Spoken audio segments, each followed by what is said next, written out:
എന്തോ നമ്മുടെ ഇടതുപക്ഷ മാധ്യമങ്ങൾക്കും അനുഭാവികൾക്കും സൈബർ സഖാക്കൾക്കും ഏറ്റവും കൂടുതൽ വെളുപ്പിക്കുന്നത് ഒരു മേഖലയെ തന്നെയാണ്. കാരണം ഏറ്റവും മോശം ആ മേഖലയാണ്. വാക്കിന് വ്യവസ്ഥയില്ല, സ്ഥിരതയില്ല, ഇന്ന് പറഞ്ഞതല്ല നാളെ പറയുക. അതെ, നമ്മുടെ ആരോഗ്യ മേഖലയെക്കുറിച്ചാണ് ഈ പറയുന്നത്. ജൂൺ 28-നാണ് ഈ വീണ ജോർജിന്റെ ഭരണവീഴ്ച ഒരു ഡോക്ടർ ജനങ്ങളിലേക്ക് എത്തിക്കുന്നത്. പക്ഷേ അത് പിൻവലിക്കുകയും ചെയ്തു. സത്യസന്ധൻ, നല്ല ഡോക്ടർ, അങ്ങനെ ഒക്കെ ആയിരുന്നു ആ സമയത്ത് നമ്മുടെ ആരോഗ്യമന്ത്രി പറഞ്ഞത്. പിന്നെ നമ്മുടെ മാൻഡ്രൈക്ക് മുഖ്യൻ പിണറായി വിജയൻ വന്ന് ഒരു പ്രസ്താവന നടത്തി. അത് നമ്മൾ ഡോക്ടർ ഹാരിസിന് എതിരായിരുന്നു. അതോടെ ഓരോ അടിമ മന്ത്രിമാരും വന്ന് അദ്ദേഹത്തെ മോശം പ്രസ്താവനകളുടെയും ഭീഷണികളുടെയും കുറ്റപ്പെടുത്താൻ തുടങ്ങി. അവിടം കൊണ്ടൊന്നും അവസാനിച്ചില്ല. അന്വേഷണം, നടപടി, ആരോപണങ്ങൾ. പക്ഷേ ജനങ്ങൾ ഡോക്ടർ ഹാരിസിനൊപ്പം നിന്നു. പക്ഷേ സിസ്റ്റം തോൽവിയാണെന്ന് സമ്മതിച്ച മന്ത്രി കുറ്റം മുഴുവൻ ഡോക്ടറിന്റെ തലയിലിടാൻ ശ്രമിച്ചു. അദ്ദേഹം ആദ്യം പറഞ്ഞ വാക്കുകളിൽ സർക്കാർ എടുത്ത നടപടി എവിടെ? പ്രശ്നം ചൂണ്ടിക്കാണിച്ചു, അത് പരിഹരിച്ചോ? ഇതല്ലേ അവിടെ ഉത്തരം കിട്ടേണ്ടത്. പക്ഷേ ഇനി ചോദിക്കേണ്ടത്, 70 വർഷം പിന്നിടുന്ന ആശുപത്രിക്ക് നാളിതുവരെ എത്രയാണ് സർക്കാർ അനുവദിച്ചത്? അതും തിരുവനന്തപുരം മെഡിക്കൽ കോളേജ് ആശുപത്രിക്ക്. ഇപ്പോഴുള്ള പ്രസ്താവന അനുസരിച്ച് ഒരു മാസ്റ്റർ പ്ലാൻ കൂടെ അവിടെ പൂർത്തിയാകുമ്പോൾ ഏകദേശം 500 കോടി രൂപയുടെ വികസന പ്രവർത്തനങ്ങളിലാണത്രേ തിരുവനന്തപുരം മെഡിക്കൽ കോളേജിൽ യാഥാർത്ഥ്യമാവുക. അതിന് തെളിവായി നമ്മുടെ ആരോഗ്യമന്ത്രി ഒരു പോസ്റ്റ് ഇട്ടു. ഇന്നല്ല, 2 ദിവസം മുമ്പ്. അതും കൂടെ ഇതിന്റെ കൂടെ പറയേണ്ടതാണ്.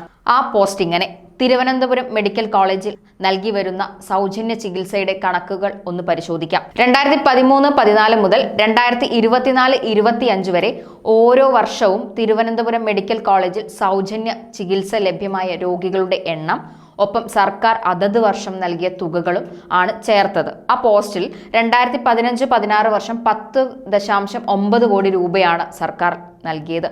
2020-21 വർഷത്തിൽ 43.02 കോടി രൂപ. ഇന്ന് അത് എത്തി നിൽക്കുന്നത്, അതായത് 2024-25 വർഷ കാലയളവിൽ 87.39 കോടി രൂപയാണ് സർക്കാർ അനുവദിച്ചത്.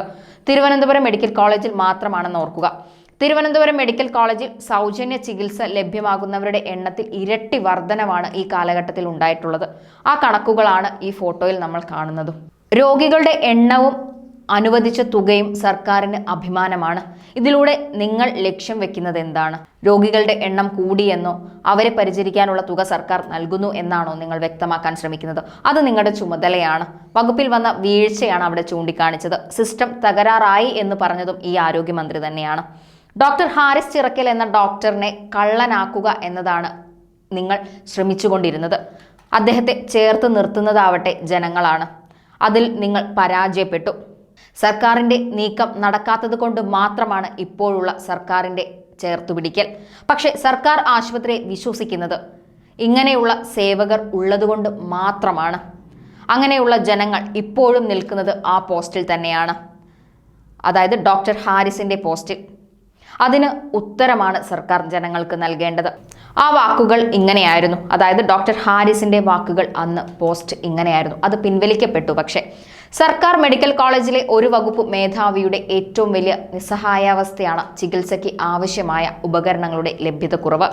ഇന്ന് നിരവധി ഓപ്പറേഷനുകളാണ് മാറ്റിവെക്കേണ്ടി വന്നത്. സ്വകാര്യ ആശുപത്രികളിൽ ഒന്നും പോകാൻ സാമ്പത്തിക ശേഷിയില്ലാത്ത 100 കണക്കിന് ജനങ്ങളാണ് തിരുവനന്തപുരം സർക്കാർ മെഡിക്കൽ കോളേജിൽ അഭയം തേടുന്നത്. തീവ്രമായ വേദനയോടെ, ഗുരുതരമായ വൃക്കരോഗങ്ങളാൽ അവശരായ നിരവധി സാധാരണ ജനങ്ങൾ ചികിത്സയ്ക്കായി ഒരു വശത്ത്, എതിർവശത്ത് ഉപകരണങ്ങളുടെ ക്ഷാമം, അത് പരിഹരിക്കാൻ താല്പര്യമില്ലാത്ത ഉദ്യോഗസ്ഥ വൃത്തങ്ങൾ, നിയമങ്ങളുടെ നൂലാമാലകൾ. നിസ്സഹായാവസ്ഥയിൽ ആകുന്നത് ഡോക്ടർമാരും വകുപ്പ് മേധാവിയും. ഒരാൾ സുഹൃത്തിനെ ബലാത്സംഗം ചെയ്താൽ എന്ത് ചെയ്യാൻ സാധിക്കും? തൃണമൂൽ MP-യുടെ പരാമർശം വിവാദത്തിൽ 1 രൂപയുടെ പോലും പർച്ചേസിംഗ് പവർ ഇല്ലാത്ത വകുപ്പ് മേധാവി ഓഫീസുകൾ കയറിയിറങ്ങി, ചെരുപ്പ് തേഞ്ഞ് രാഷ്ട്രീയക്കാരോടും ഉദ്യോഗസ്ഥരോടും അപേക്ഷിച്ചും സാഹചര്യങ്ങൾ വിശദീകരിച്ചും മടുത്തു. മാസങ്ങൾക്ക് മുൻപ് നൽകിയ അപേക്ഷയിൽ നടപടി ആകുകയോ ഉപകരണങ്ങൾ വാങ്ങിത്തരികയോ ചെയ്യാത്തതിനാൽ ഇന്ന് ഓപ്പറേഷൻ ക്യാൻസൽ ചെയ്തതിൽ ഒരാൾ ഒരു കോളേജ് വിദ്യാർത്ഥിയാണ്. എൻ്റെ മകൻ്റെ അത്ര പ്രായം. ഇന്ന് ഓപ്പറേഷൻ ക്യാൻസൽ ചെയ്തു എന്ന് അവനോട് പറയുമ്പോൾ ലജ്ജയും നിരാശയുമാണ് തോന്നുന്നത്. ഇതുപോലെ എത്രയോ പേർ ഉപജീവനം നഷ്ടപ്പെടുത്തി ചികിത്സയ്ക്കായി ആഴ്ചകളോളം കിടക്കുന്നവർ, കൂടെ ഇരിക്കാൻ ബന്ധുക്കളില്ലാതെ കൂലി കൊടുത്ത് ആരെങ്കിലും ഒപ്പം നിർത്തുന്നവർ, ആരോടെങ്കിലും പണം കടം വാങ്ങി സ്വന്തം ഓട്ടോയോ മറ്റോ ഈട് നിർത്തി ലോൺ എടുത്തും ചികിത്സയ്ക്ക് വരുന്നവർ, ബന്ധുക്കൾ അനാഥാലയങ്ങളിൽ തള്ളിയവർ, ലോട്ടറി കച്ചവടം ചെയ്തും വഴിയിൽ ഭിക്ഷയെടുത്തും വരുന്ന ധാരാളം പേർ, സമൂഹത്തിൽ ബുദ്ധിമുട്ട് അനുഭവിക്കുന്ന വലിയൊരു വിഭാഗം ജനങ്ങളുടെ പരിച്ഛേദമാണ് ദിവസവും ഞാൻ മെഡിക്കൽ കോളേജിൽ കാണുന്നത്. അവർ കൃത്യസമയത്ത് മികച്ച ചികിത്സ നൽകാൻ ഞാനും എൻ്റെ ഒപ്പം ജോലി ചെയ്യുന്ന ഡോക്ടർമാരും രാപ്പകൽ തയ്യാറാണ്. പക്ഷേ അനങ്ങാപ്പാറ പോലെ ബ്യൂറോക്രസിയുടെ മതിൽ മുന്നിൽ നിൽക്കുന്നു. പല രോഗികളും പണം പിരിച്ചെടുത്ത് ഉപകരണങ്ങൾ വാങ്ങിത്തരുന്നത് കൊണ്ടാണ് കുറേയെങ്കിലും ഓപ്പറേഷനും ചികിത്സയും നടന്നു പോകുന്നത്. മാസങ്ങളോളം രോഗികൾ ഓപ്പറേഷന് കാത്തിരിക്കുമ്പോൾ ദയവായി നിങ്ങൾ ഡോക്ടർമാരെ കുറ്റം പറയരുത്. നിങ്ങളുടെ വേദനയും അലച്ചിലും ബുദ്ധിമുട്ടുകളും ഞങ്ങൾക്ക് അറിയാത്തത് കൊണ്ടല്ല, അഹങ്കാരം കൊണ്ടോ കൈക്കൂലി തരാത്തത് കൊണ്ടോ അല്ല, പരിമിതികൾ മൂലമാണ്. പലരോടും അപേക്ഷിച്ച് നടന്നിട്ടും യാതൊരു പരിഹാരവും ഇല്ലാത്തതുകൊണ്ടാണ്. പൊതുജനങ്ങളുടെ മുന്നിൽ ഒരു വകുപ്പ് മേധാവി എന്ന നിലയിൽ ഈ കാര്യങ്ങൾ തുറന്നു പറയുന്നത്. ജോലി രാജിവെച്ച് പോയാലോ എന്ന ചിന്ത ശക്തമായി മനസ്സിൽ വരുന്നു. ഈ വാക്കുകളിലുണ്ട് അന്ന് ഡോക്ടർ ഹാരിസ് അനുഭവിച്ച വേദന. ഇതിന് തീരുമാനമാവുകയാണ് ആദ്യം വേണ്ടത്. നടപടിയും ആരോപണങ്ങളും ഒക്കെ പിന്നാലെയാണ് വേണ്ടത്. പക്ഷേ കുറ്റം ഒരാളുടെ തലയിലേക്ക് ചാർത്താനാണ് ആരോഗ്യവകുപ്പ് ശ്രമിച്ചത്. എന്തായാലും വീണ ജോർജിന് പരാജയം പറ്റിയിരിക്കുന്നു. ഇനി എത്ര സുരക്ഷ കൊടുത്താലും ജനങ്ങളിലേക്ക് തന്നെ മന്ത്രി വരേണ്ടി വരും ഈ പ്രശ്നത്തിന് ഉത്തരം പറയാൻ.